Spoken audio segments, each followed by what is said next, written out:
Այդ ցուցակում ընդգրկվել է մարդիկ, նաև ոչ առանց Հայաստանի միջամտության, որովհետև ինձ համար շատ տարօրինակ է, օրինակ, ինչու ադրբեջանցիները պիտի գործող պաշտպանության բանակի հրամանատարին թույլատրեին Սահմանացնել։ Այո, հասնել Հայաստան, իսկ այն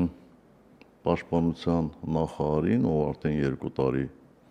պաշտպանության նախարար չէր, ներառին այն ցուցակի մեջ, որոնք պետք, այսինքն հստակ, ճիշտ եմ ասում, հստակ ցուցակ ա եղել, որով որ այս մարդիկ չպետք է լքեն։ Հստակ ցուցակ ա եղել, այդ ցուցակի մասին տեղյակ է նաև Սամվելը Շահրամանյան, եւ կարծում ենք կգա ժամանակ ինքը մանրամասն այդ ցուցակի մասին կխոսի։